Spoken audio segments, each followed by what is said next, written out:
El sentido de vulnerabilidad está en el pasado o en el futuro. Acá Víctor recién nos decía, o en el presente. Desafiando. Víctor, qué gusto recibirte de nuevo. Gracias por venir. Agradezco a ambos por la invitación. Bienvenido. Bueno, gracias. Es que quedamos como encendidos de la semana pasada para seguir conversando de sentido de vulnerabilidad. Así es. Y bueno, viste que la categoría por lo menos la categoría de CCPS es sentido de vulnerabilidad presente. Claro. O también se puede decir como mantener presente el sentido de vulnerabilidad, pero la traducción literal es sentido de vulnerabilidad presente.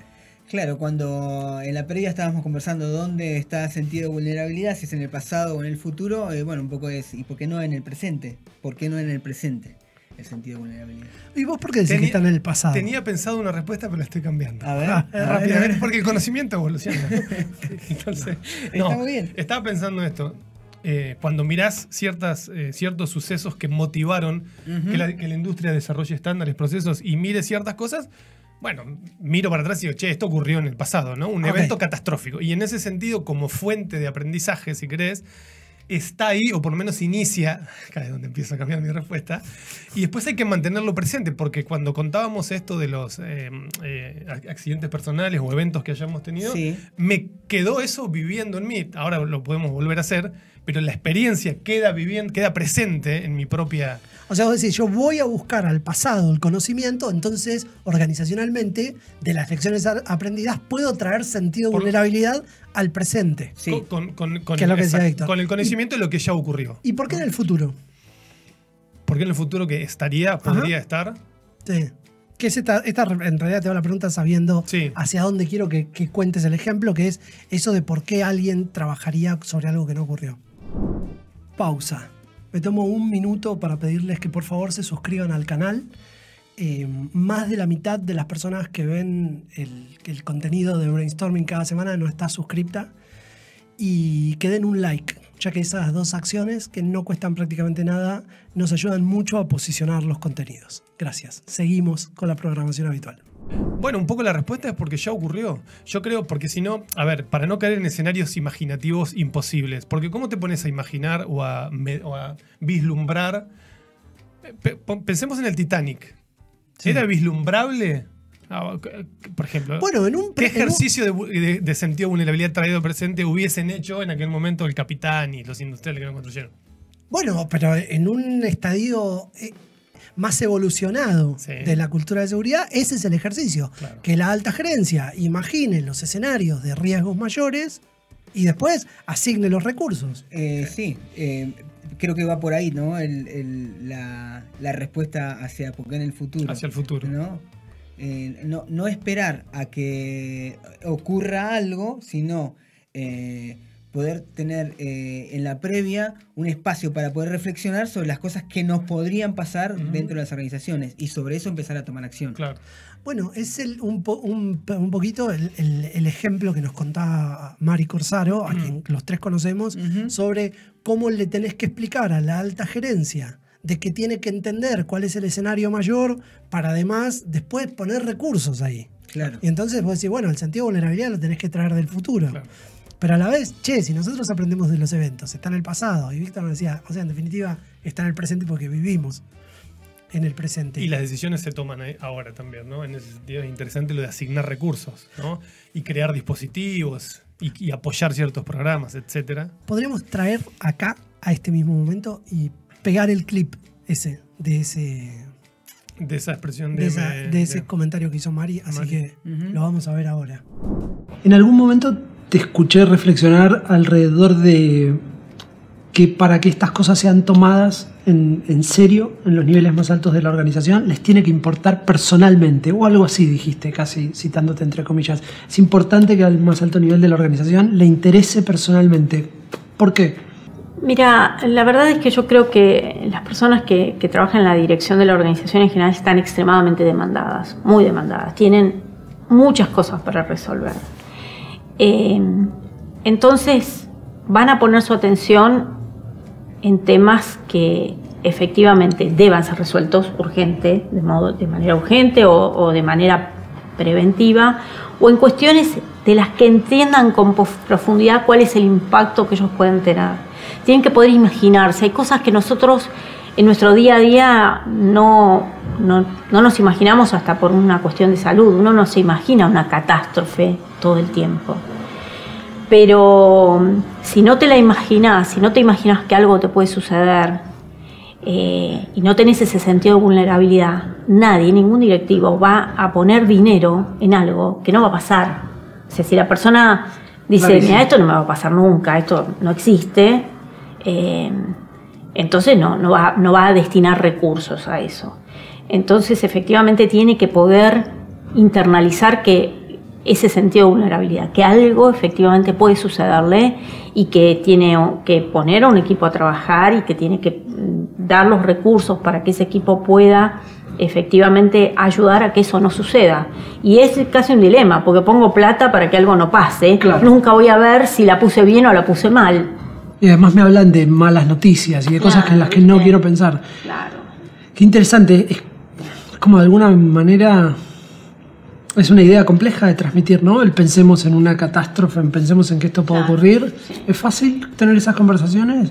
Fácil no es, seguro. No, fácil no es, pero bueno, hay algunos modos. Mira, recuerdo a alguien que tratando de que otro se diera cuenta del impacto de estos temas, le decía, bueno, imagínate que vos sos el encargado de un equipo de trabajo y en tu equipo de trabajo hay una persona que se muere trabajando, que tiene un accidente, se muere y vos tenés que ir a hablar con la familia.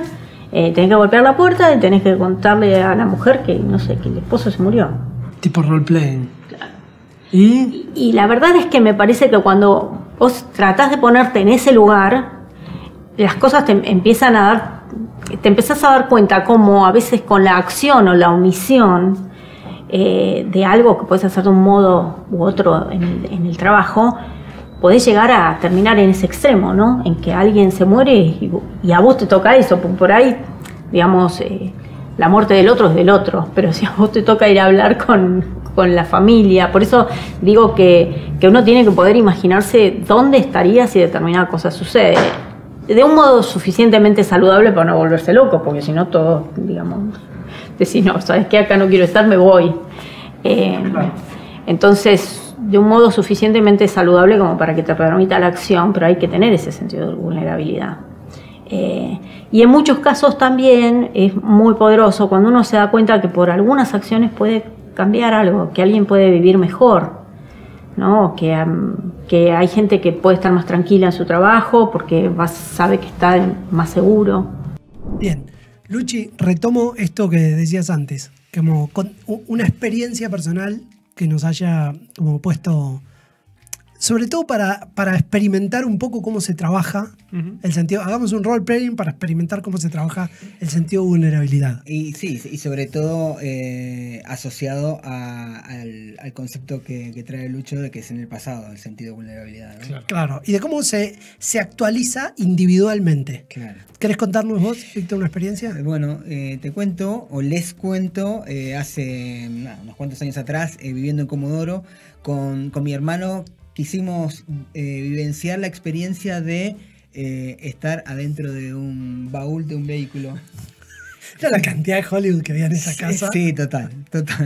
Entonces... es interesante la cantidad de mensajes que tenés que haber recibido para querer experimentar estar encerrado en un baúl. Bueno, entonces con mi hermano ingreso dentro del baúl, me cierra la puerta, bueno, cuando ya, listo, experimenté, está nada, divertido, muy lindo, bueno, sacame ahora, abrime la puerta. Cuando quiso abrir la puerta se rompió la llave, entonces quedé adentro encerrado más del tiempo que quería estar, ¿no? ¿Escuchaste el clic? Escuché el clic. Y mi hermano que me dice, Vic, se me rompió la llave, dale. Bueno, a todo esto tuvo que llamar a mi papá, que estaba en otra zona de la casa. Tuvo que sacar todo el asiento trasero para poder salir por ese lado.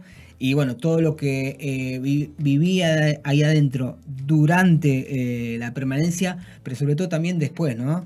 El después. Entender qué es lo que me podría haber pasado, entender para qué lo hice, entender que no había necesidad, bueno, todo eso asociado justamente a ese sentido de vulnerabilidad que claramente no lo tenía en la previa, sí la pude tener, y pensando un poco en lo que decía Luis en el pasado, hacia adelante, no lo volvería a hacer. Y después, porque es rara la situación, ¿no? No andás por la vida, es bien pensamiento como de un niño que quiere experimentar cosas, que ve influenciado por el afuera, digamos. Pero, ¿y después qué sensación te queda cuando mirás un baúl? Claro, ¿Cómo lo traes? Estaba pensando exacto eso. ¿Te quedó algo? No, me quedó que no lo volvería a hacer porque finalmente no... Pero tampoco lo harías porque sos un adulto, digo. ¿Cómo te vinculás con los baúles? Es ingreso a espacio confinado. ¿Qué es ingreso? Es ingreso a espacio confinado. No me quedó nada como asociado a los baúles, ¿no? Sí puedo decir que la experiencia vivida no fue divertida al final, ¿no? Quizás que al principio sí, lo pasé bien porque justamente quería vivir esa experiencia. Ahora, a la hora de tener esa dificultad que se presentó, que no estaba planificada, que no estaba programada, y que no lo pude... no habías hecho un análisis de riesgo. Totalmente. Muy bueno. ¿Luchi? Buenísimo. ¿Un ejemplo? Estaba con un primo hermano y un amigo en la casa creo que era de este chico, y decimos, andábamos como por los tapiales. Nuestras aventuras eran más bien aéreas. Entonces vamos por los tapiales caminando y subimos a un techo de... Tenemos todo el recorrido de 007, baúles, techos. Está bien. Bueno, subimos a un tapial y era como una piecita, un lavadero creo que era, de hecho, de unos 3x3, estimo, con techo de chapa de fibrocemento. Esta chapa medio quebradiza, ¿sí? ¿No? No era chapa de metal. Bueno, y los tres nos fuimos hacia el centro del techo y estábamos caminando. Estábamos estando arriba del techo y de golpe el techo estalla y se quiebra y caemos los tres de pie en el piso del lugar. No nos lastimamos, no entendíamos qué había pasado. Fue como, de hecho, una explosión de ruido, de polvo. Y bueno, y salimos ahí mirándonos, ¿qué pasó? Y lo que me quedó, la obsesión que me quedó en el presente, sentido de vulnerabilidad presente, es que cada vez que ahora tengo que subir a un techo por algún motivo, todavía tengo que subir a techo, ¿sabes? Te quedó un sentido de vulnerabilidad claro. Miro los claveteos de los tirantes y procuro ir por ahí, y si alguien está conmigo le digo, por favor, camina mirando los tirantes. El uso sofisticado del lenguaje que tiene, el claveteo de los tirantes, no puedo más. Estaba pensando mientras lo escuchaba en relación a esto, no es que no se sube más a los techos. No. Me he tenido que subir. Sino que elige los lugares en función de justamente el lugar adecuado para poder ir pisando. No, extraordinario. Qué cinematográfico. No renuncio a la tarea, sino que lo hago con sentido de vulnerabilidad. Ambos, los dos, la del baúl y el tuyo, Luchi, mucho más cinematográfico todavía. Se desplomó un techo y quedaste parado un nivel más abajo. Ahora, llevándote a ese momento, ¿no? A ese espacio y a esa situación, porque lo pienso desde mi experiencia de anécdota. Si te hubieran dicho, no te subas porque puede pasar esto, claro. O no ingreses dentro del baúl porque te puede pasar esto, yo posicionándome en ese momento hubiera entrado igual. O peor aún, te dan un papel que dice, por favor, no ingreses. Con perdón de los señores. Espacios confinados y trabajo en altura. Yo ahora les voy a contar mi ejemplo, que también es trabajo en altura. Les cuento entonces mi anécdota personal. Estaba pintando un techo como de doble altura, ¿viste? Los dúplex, que en vez de tener el techo a 2 metros, tenés más o menos a 4,5. Alto, ¿no? Un paréntesis con respecto a esto, el único que estaba trabajando en la anécdota. Vos. Claro, y de hecho estaba en una locación, pero sí, es verdad, ustedes eran niños jugando. Niños. Yo estaba haciendo un trabajo, pero tenía 20 años. Tenías un jefe ahí. Sí, tenía alguien que coordinaba lo que yo estaba haciendo, pero era una locación con trabajos múltiples. Había más gente haciendo cosas. ¿Entendés? Entonces había alguien que coordinaba a todos y yo estaba haciendo un pedacito del trabajo, que era un techo muy alto, pintar una esquina que había quedado, que no se había logrado pintar con rodillo. Un techo muy alto. Entonces me subí a ¿viste esas escaleras que como que en el medio se traban? Sí. Una escalera ¿De aluminio? De aluminio. De aluminio. Extensible de aluminio. Extensible. Claro. Siento que estoy con gente muy sofisticada, pero bueno, permítanme usar mi vocabulario básico. Un coso. Estaba arriba de un coso y de un cosito con cositos que pisabas. Bueno, la cuestión es que llego al tope de la escalera y estás como, viste, estás muy estirado arriba tratando de encontrar ese ángulo y siento que la escalera se mueve apenas, que hace como... ¿Viste? Cuando sentí que algo se mueve y en ese momento dije, esto se resbala y caigo. Era un piso lustrado de parquet. dije, acá se resbala y se cae. Entonces, efectivamente, la escalera se cae, golpea contra el piso y cae, viste como bien los dibujitos. Como en 2 tiempos, cae y caes vos atrás. Me acuerdo la sensación de estar arriba en el techo y decir, no se me tiene que enganchar una pierna adentro de un... como de un escalón de esos porque te rompe todo. Y ya, la he contado esta anécdota, como jugué al básquet mucho tiempo, entrenábamos lo que se llama full de ataque. Pero en la NBA, cuando alguien choca a alguien y la persona se cae para atrás, eso se entrena mucho y todas las veces, que es full de ataque y todos se tiran, bueno, te cuidas un poco. O sea, entrenabas recibir un full de ataque, ¿sería? Entrenaba caerme para atrás, Claro. pero no yo lo entrenaba. Es como una práctica muy habitual del entrenamiento de básquet, que es entrenás caerte de espaldas con el choque de alguien. Lo que pasa es que primero lo entrenás solo, entonces cuando alguien te choca, ya acompañas todo el peso, te caes, acompañas un hombro. Es para no lastimarte en la caída. Es para no lastimarte en la caída y además para sacar una ventaja defensiva. Claro. Ocupo el espacio primero, el otro me choca y yo caigo. Okay. Bueno, esto, ¿cuál es la conexión? Que cuando vi que caía dije full de ataque. Mi cabeza dijo full de ataque, entonces medio me acomodé, caí con un hombro, rodé en el piso, me pegué un golpe de aquellos, pero no me lastimé, me salieron un par de moretones, me golpeé en la pierna, porque caí arriba de la escalera. Entonces, yo creo que si no tenía 20 años, la hubiera, viste, a los 20 años estás aparte de la altura. brioso, además. Claro. Y me acuerdo la sensación corporal de haber quedado mentalmente después de 1 hora, porque por supuesto no trabajé más, quedé sentado ahí. Había un médico, entonces el médico un poco me miró. Yo recuerdo estar temblando corporalmente y serenamente de la mente. Mi mente estaba relajada y no estaba asustado. Como en mi pensamiento, estaba sereno, pero el cuerpo estaba temblando, ¿viste? Quedás así. Y sentía como un miedo físico, pero no mental, una situación extrañísima. Sí. Son cosas que uno no experimenta habitualmente, tipo tener miedo en el cuerpo y no en la cabeza, como esa disociación. Producto de semejante golpe. Y recuerdo, en la previa, haber tenido como una suerte de, ni intuición, como una sensación de decir, che, pero... como que algo no me cerraba de esa escalera y subirme. Pero bueno, me habían dado una orden directa. Claro. Me dijeron subite y pintá. Y bueno, me subí y pinté, digamos. Como ni se me ocurrió cuestionar una orden directa, a pesar de que tenía como una percepción de que que te podía pasar algo. Que en esa maniobra algo estaba mal. Sí. No era tan consciente como me podía pasar algo. Pero había algo que no me cerraba. Por supuesto, no tuve una percepción consciente de eso. Pero sí recuerdo todo tan nítido por el impacto que me produjo. Digamos, tengo un recuerdo muy nítido de toda la situación. Y un poco este ejercicio que... Perdón, antes de que pase... ¿Y te quedó algo hoy? ¿De eso? Pero me quedó completamente asimilada la idea, así como recién contabas, que no te subís a un techo y caminás, ¿cómo dijiste en las juntas? ¿Cómo le dijiste? El camino de por la cabreada donde están los clavos. Clave, no sé qué dije. Sí, vale. Me parece que dije cualquier cosa y como ustedes no saben, me la dejaron pasar. Claro, no, yo... Clavetaje, no sé clavetaje, qué dije. Algo así. Bueno, sí, la verdad es que cada vez que el otro día me tuve que subir una escalera para ver tipo como un techo bajo de un garage, tuve que mirar donde pegaba la lluvia, qué sé yo. Y la persona que estaba trabajando conmigo amagó a subirse por el otro lado. Bajito, te estoy hablando 2 escalones y mirar así. La persona amagó a subirse y le dije, no. Bajate, sostené la escalera. Claro. Y yo subí 2 escalones, miré y me bajé. O sea, me quedó como como un sentido de vulnerabilidad muy alto. Sí. Porque entiendo que hay un riesgo que te puede ocasionar un daño severo. Yo siento que tal vez no me maté porque había entrenado full de ataque, no sé.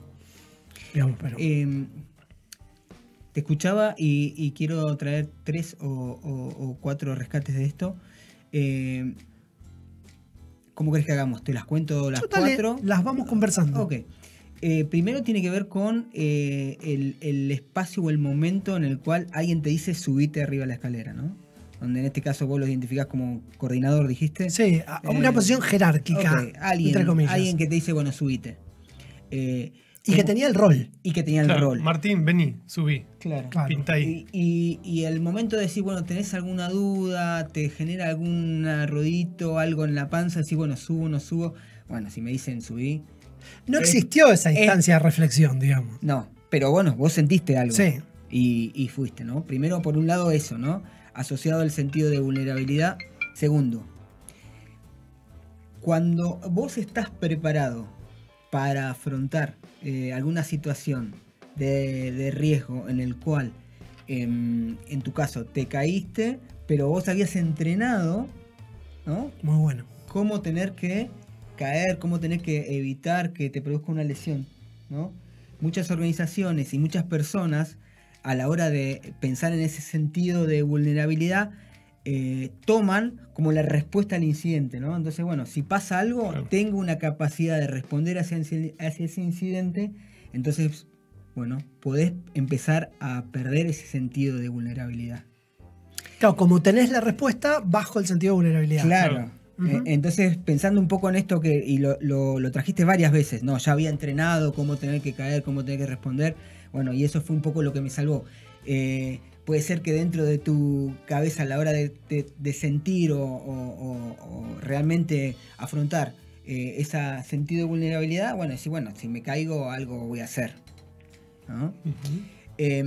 Y el tercero tiene que ver con también, en este caso, con el sentido de vulnerabilidad, cómo la organización, pues, y en este caso tu coordinador y esta empresa, no sé qué estabas haciendo, tenga que dar respuesta a la pintura, ¿no? Que haya una presión operativa para obtener un resultado. Exactamente. Entonces eso también puede generar algún grado de evadir el sentido de vulnerabilidad.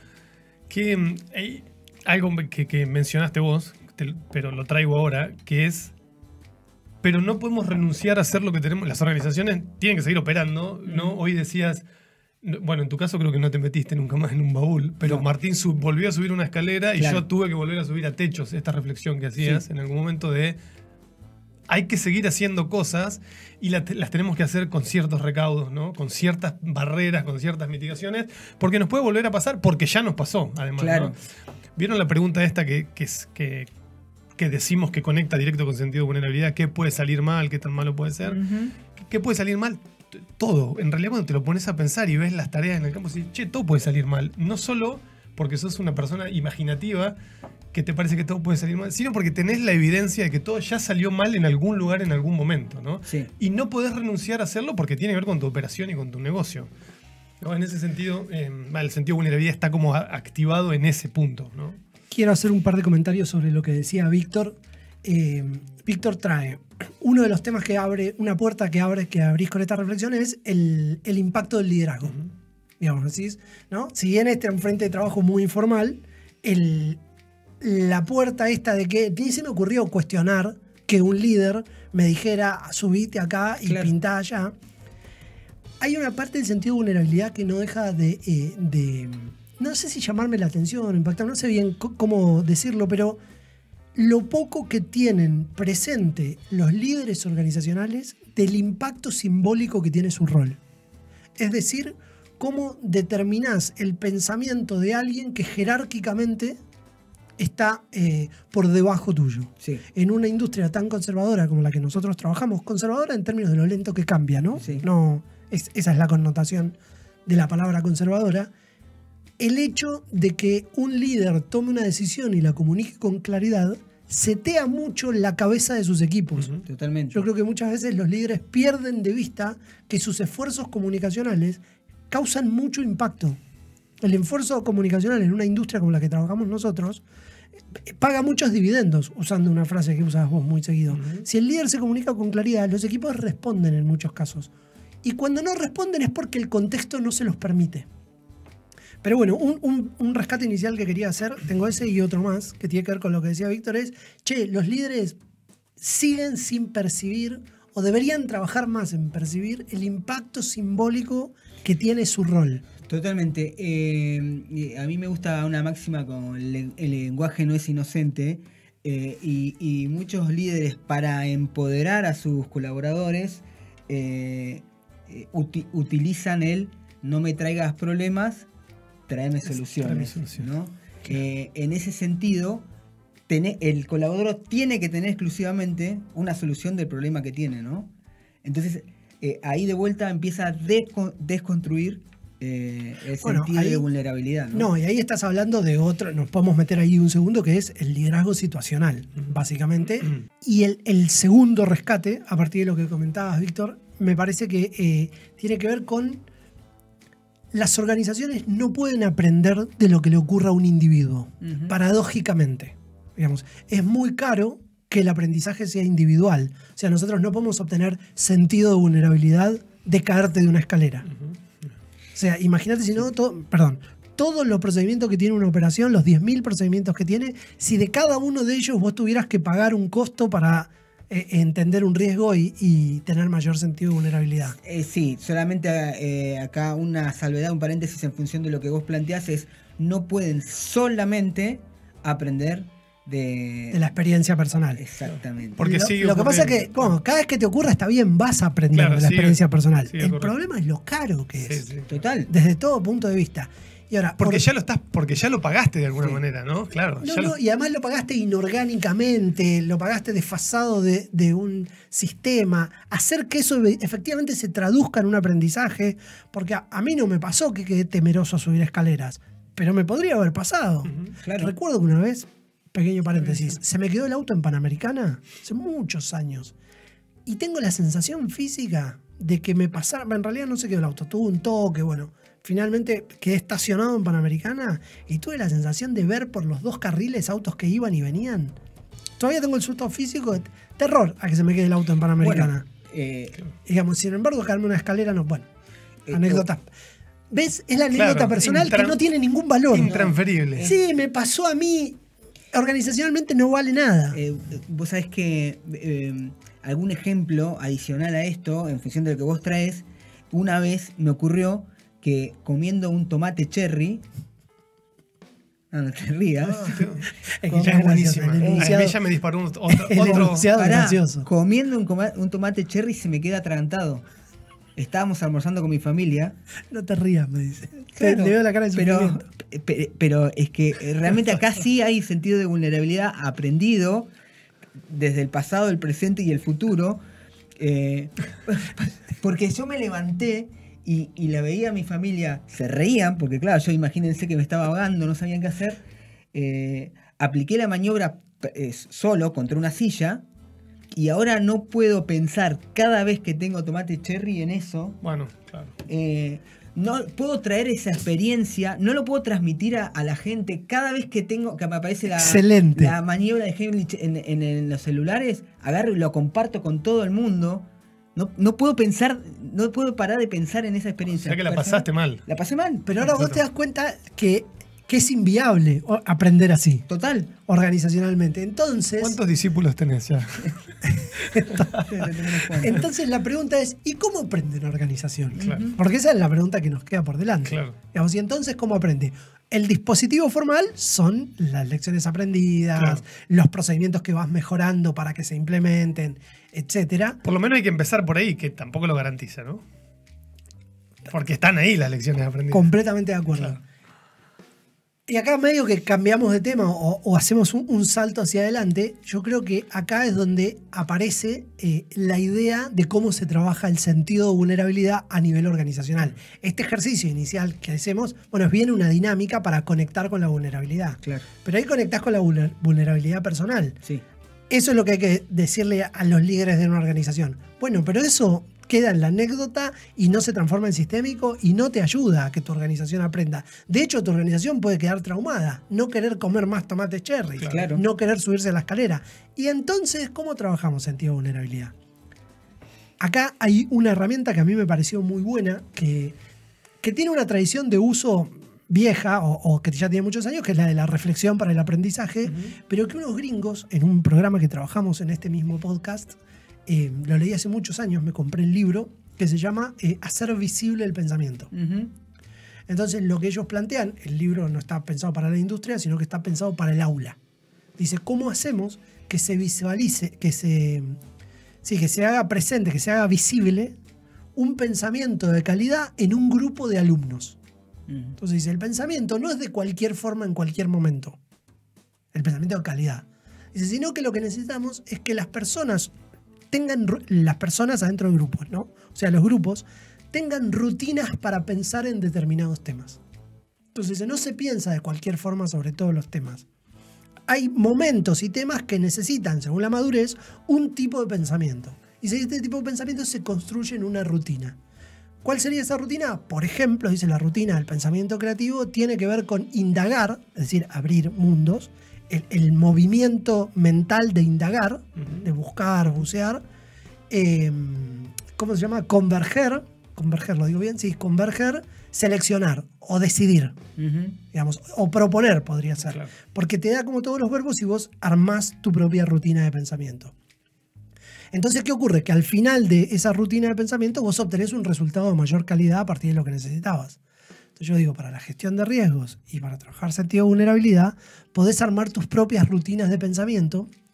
Y lo interesante, decía, lo valioso, es que cuando vos estás en un contexto más grande, un colegio, donde haya, primero el aula, pero después el colegio, donde haya más grupos trabajando con el mismo tipo de rutinas, se empieza a hacer como una cultura de aprendizaje basada en pensamiento de calidad.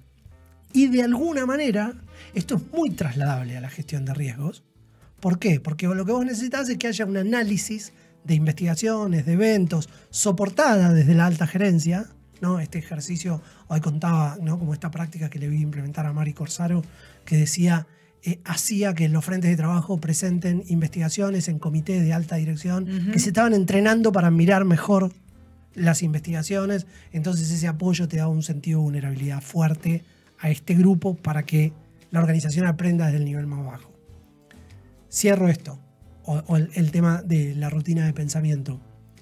Yo creo que una rutina de pensamiento muy positiva para incrementar sentido de vulnerabilidad en los equipos gerenciales tiene que ver con esta tradición que viene de la agilidad, ¿viste? El agile y todo esto que tiene que ver con, primero, lo que hicimos nosotros. Conectemos internamente con el sentido de vulnerabilidad a través de tu experiencia personal. Entonces, mi experiencia personal es esta. Después, bueno, compartámoslo en un grupo más grande, donde todos entendamos la lógica con la cual se piensa el sentido de vulnerabilidad. De hecho, yo creo que esta conversación que estamos teniendo eleva nuestro propio sentido de vulnerabilidad. Totalmente. Sobre cómo lo vamos a pensar. Ya lo del cherry me quedó. Sí. No, lo del cherry y lo de hacer la maniobra contra una silla. Que si bien lo he visto en un video, decís claro. Y entonces, parto de la introspección o de la reflexión individual. Voy a una reflexión más colectiva. Sacamos alguna conclusión. Después, si hay más grupos, que pueden ser todos los que vos quieras, lo comparto en plenario. Y después decidimos acciones que vamos a revisar otra vez en ese ciclo. Esa es una rutina de pensamiento que funciona muy bien para el aprendizaje y que instala muy claramente una noción de sentido de vulnerabilidad en todas las organizaciones si esa rutina se repite una y otra vez y se incorpora como un valor de los líderes. Bien. Hoy haces un comentario sobre un caso donde tácticamente veías que el sentido de vulnerabilidad empezaba a entrar en crisis, ¿no? O por lo menos, sí, no estaba presente. Buscaba como un ejemplo para ilustrar esto que decías de las rutinas del pensamiento. Y en este caso, el ejemplo que voy a contar ahora, quizás sea indagar, reflexionar, decidir. Ahora voy a contar por qué. Pero se trata de un jefe que va a un frente de trabajo, había como 4 o 5 personas, y en un momento les pregunta qué procedimiento aplica acá, ¿no? Respecto a lo que estaban haciendo. Las 4 o 5 personas se miraron entre sí absolutamente como diciendo de qué nos habla, de que la tarea desintegrada absolutamente de la gestión de riesgos, ¿no? Completamente. Esto es lo que hay que hacer. Entonces él, bueno, de alguna manera les trae la reflexión, lo vuelca, ¿no? Con ellos, lo habla, generando esta conversación en el frente de trabajo, donde las personas escuchando dicen, claro, lo que hago tiene algo que está pegado, que se llama riesgo y que tiene que ver con la ocurrencia de un accidente que nos podría pasar ahora mismo. Bueno, el hecho de abrir eso e imaginándome a otros haciendo lo mismo en diferentes lugares, porque conectado con el problema o la queja de la presencialidad. Che, si yo estoy mirando físicamente y las cosas se hacen bien, pero me voy y como se dice, hacen lo que quieren, es un grave problema de gestión de riesgos, no funciona. Y además, ese es lo que te impone el contexto. Un supervisor tiene 15, 20, 25, 50 frentes. Es como... Esa no es una variable, es una constante. El tipo tiene 50 frentes. Es así. Entonces, desde el punto de vista cultural, empezar a instalar este dispositivo de indagar, reflexionar, decidir, y hacerlo con cierta frecuencia cada vez que estés en los diferentes puntos en los que estás presente, claro, ¿no? Termina impulsando un poco en el campo esta cultura, y eso es como una táctica que se hace respecto a una rutina que repite este ejercicio, ¿no? Pero estaba muy sorprendido hoy, 2023, que las personas lo miraban como diciendo, ¿qué? ¿No? Sí. ¿Qué quiere decir? ¿Cómo qué procedimiento aplica? Es como bastante chocante.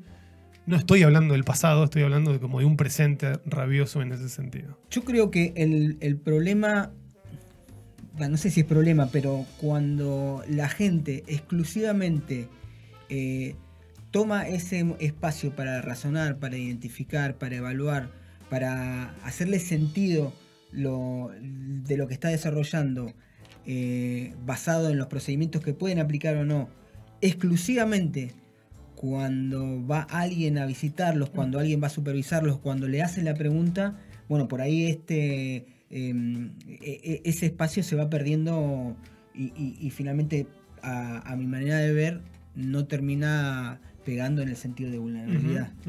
Comparto plenamente lo que dice Víctor, que básicamente es un esfuerzo que se diluye, en definitiva, si lo hace un solo tipo en un frente de trabajo. Pero lo que me parece importante de esta conversación es que esa es la dimensión táctica. Es decir, que hay un tipo que usa una herramienta en un frente de trabajo que es ir a preguntar sobre qué procedimiento están utilizando ustedes acá. Ahora, ¿cómo hacemos para que este esfuerzo que dice Víctor no se diluya y no se pierda y no sea cuando me voy de acá, la gente se olvida y nunca más se ponen a mirar el procedimiento? Bueno, esa dimensión táctica tiene que tener un soporte estratégico. Es decir, tiene que estar enmarcado en algo. Por ejemplo, una herramienta es un programa de disciplina operacional. Pero lo estratégico es que haya una alta gerencia que entienda que hay un sentido de vulnerabilidad, que entienda a partir de su propio sentido de vulnerabilidad, que hay cierta disciplina de cómo se hacen las cosas, que hay que desarrollarse en el frente de trabajo, que efectivamente todavía no está desarrollada, y que vamos a pasar un tiempo hasta que eso efectivamente se vuelva una forma de trabajar. ¿Cómo? Bueno, a partir de implementar un proceso, que es decir, que este tipo de preguntas se repliquen en todas las personas que tienen que visitar todos los frentes de trabajo durante un periodo de tiempo y que tengan que responder si hicieron o no hicieron esa acción y que además vayan construyendo su propio sentido para hacer esta acción.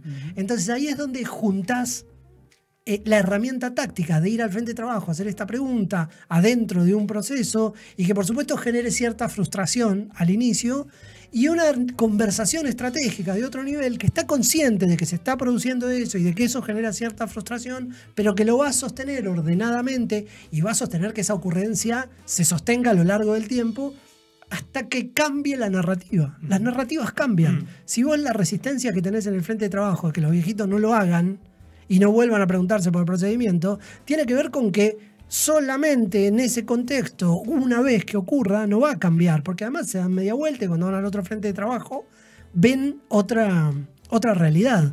Entonces, si vos como bloque sos capaz de instrumentar una práctica que haga que esa es una herramienta, pero puedes implementar 10 herramientas diferentes conceptuales. Entonces ahí es donde se conectan la dimensión táctica y la dimensión estratégica y toma fuerte en lo que se llama desde volver a las bases hasta un programa de disciplina operacional o como le quieras decir. Digamos, ahí yo creo que la acción táctica y la estratégica, si no van complementadas, no obtenés, si no después te lleva puesto la época.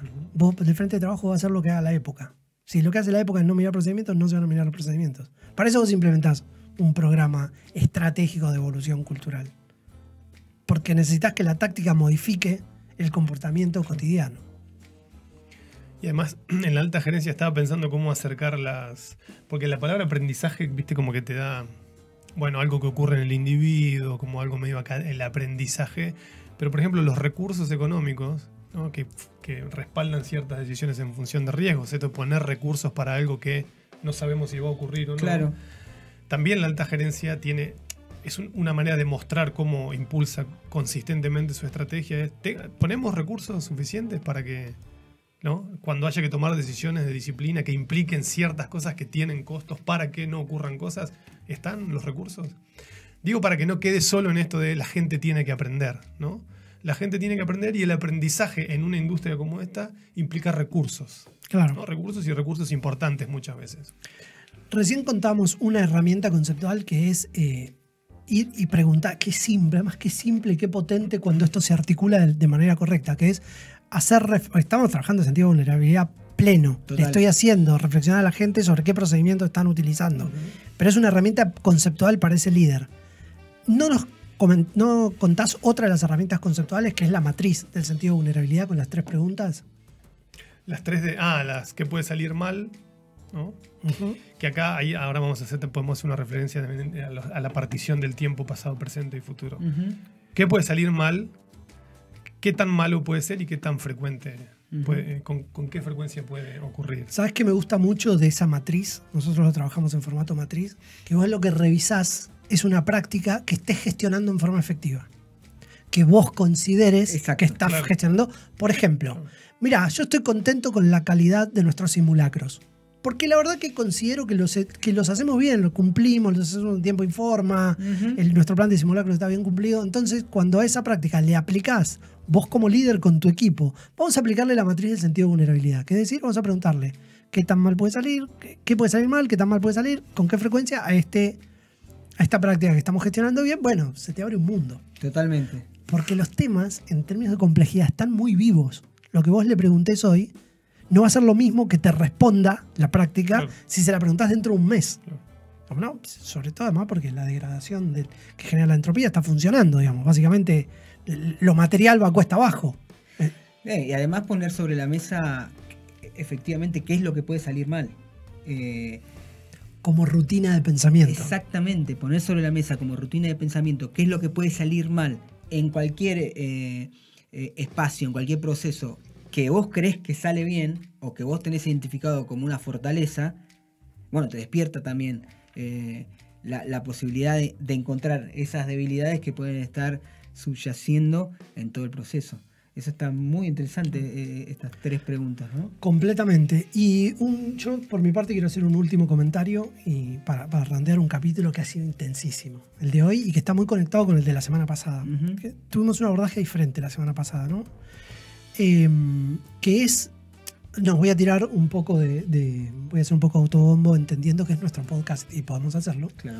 Que es esta lógica estratégica que planteamos nosotros de sentido de vulnerabilidad en la cabeza, disciplina operacional en los pies. Como qué significa esto. Y hacer esta distinción, ¿no?, entre sentido de vulnerabilidad y disciplina disciplina operacional, o vamos a igualarlo a combatir normalización de desvíos. Vamos a tomarnos esa pequeña licencia, que es como una moneda de 2 caras, ¿no? De este lado está combatir la normalización de desvío y de este lado está sentido de vulnerabilidad. Y en realidad no está así la moneda, está así. Porque en la cabeza tiene que estar el sentido de vulnerabilidad y en los pies la disciplina. Y recuerdo que me han dicho, también desde el alto nivel de una organización, me dijeron, mirá, Martín, no estoy tan de acuerdo con eso, porque yo quiero sentido de vulnerabilidad en los frentes de trabajo. Y yo digo, yo también quiero sentido de vulnerabilidad. Claro. En el frente de trabajo no es que estoy diciendo que no, pero lo que estoy diciendo que la palabra disciplina, si vos ves la evolución del término disciplina, la disciplina viene como noción de lo disciplinador, de lo militar, de la obediencia. La palabra disciplina ha estado conectada históricamente en las operaciones de oil and gas, inclusive en la gestión de riesgo, yo obedezco lo que me dice la jerarquía. Claro. No obedezco el conocimiento de un procedimiento, sino obedezco lo que dice mi jefe. Poníamos el caso hoy de aquel jefe al que le decían Tormenta porque manejaba el viento. Tormenta por el personaje de los X-Men manejaba el viento. Decía, subite igual, aunque el procedimiento diga que con 65 kilómetros de viento no te podés subir porque no va a pasar nada. Claro. ¿Quién sos para decirme que no va a pasar nada? Yo cualquier cosa te bajo el viento. Claro. Sí, los ojos se me ponen blancos y el viento para. Nosotros venimos de esa tradición de entendimiento del concepto de disciplina, que está vinculado a la obediencia, ¿no? Ahora, si eso cómo mutó hacia adelante, la disciplina o el disciplinamiento mutó en... La palabra es la misma, disciplina conectada a la palabrita operacional. El disciplinamiento mutó en disciplina operacional, pero en vez de estar vinculado a la obediencia, está vinculado al entendimiento. Fíjate que nosotros no necesitamos más gente obediente, necesitamos gente que entienda. Claro. Hoy un personaje disciplinado en un frente de trabajo es un tipo que entiende. O en el peor de los casos, entiende que tiene que cumplir un procedimiento porque ahí está el conocimiento concentrado. Esa es la manera de comenzar, claro. Entonces, la disciplina, si no querés llevarla al terreno de la conciencia o del entendimiento más profundo, la llevas al terreno de la repetición. Hacer lo correcto, de la forma correcta, siempre. Sí. La definición de disciplina operacional dice entender y hacer cada tarea de la forma correcta siempre. No te dice obedecer a tu jefe. Claro. Te dice que primero tienes que entender para después hacer siempre lo mismo. Entonces, yo te digo, bueno, frente de trabajo, por lo menos repetición del procedimiento. El nivel mínimo del entendimiento es la repetición mínima del procedimiento. Hoy, el caso que contabas es de indisciplina total, porque no solo no hay entendimiento, sino no hay conciencia de que hay un procedimiento. Claro. Ahora, eso es el frente de trabajo. Y por eso yo te digo disciplina operacional, en los pies, ahí donde está el frente de trabajo. Mínimo repetición de un procedimiento para ganar entendimiento. Pero en la gerencia, en el techo de la organización, vos necesitas sentido de vulnerabilidad, porque el sentido de vulnerabilidad se incorpora en las personas a partir de la reflexión, de la introspección, para usar un término psicológico. Y ahora, vos en 10 tipos, una alta gerencia son 10 tipos, 12, 15, 20, vamos a exagerar, pero son menos siempre. En 10 tipos, vos podés trabajar sentido de vulnerabilidad. Yo puedo desarrollar sentido de vulnerabilidad en 10 tipos. Los hago reflexionar, los meto en un proceso intensivo y las personas adquieren mucho sentido de vulnerabilidad. Y ni hablar si además le llevas herramientas como una matriz para entender los riesgos mayores. Digamos. O sea, es muy fácil desarrollar sentido de vulnerabilidad en poblaciones pequeñas. En la punta de una organización, la población tiende a ser pequeña. ¿Por qué? Porque el sentido de vulnerabilidad se aprende de la experiencia y de determinadas rutinas, no importa cuál sea. O sea, pensamiento de calidad, sentido de vulnerabilidad. Ahora, llevame pensamiento de vulnerabilidad a un frente de 7.000 tipos, como puede ser una contratista. No, ahí necesito disciplina primero y que la disciplina después vaya desarrollando sentido de vulnerabilidad. Por eso decía que nos tiramos flores a nosotros, pero nuestro abordaje es sentido de vulnerabilidad en la cabeza, disciplina operacional en los pies. Claro. Porque es una forma cultural de apalancar las herramientas de la gestión de riesgos para la cual las organizaciones tienen que poner plata para que cosas no ocurran. Claro. Redondeando un poco el comentario.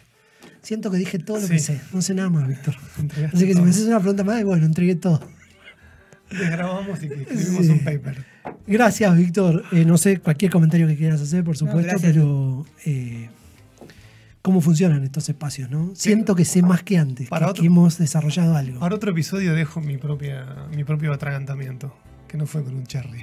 Bueno, fue con otra cosa. Nos vas a conectar. Genial. Bueno. Extraordinario. Gracias, Víctor, otra vez. Gracias a ustedes. Gracias, Víctor.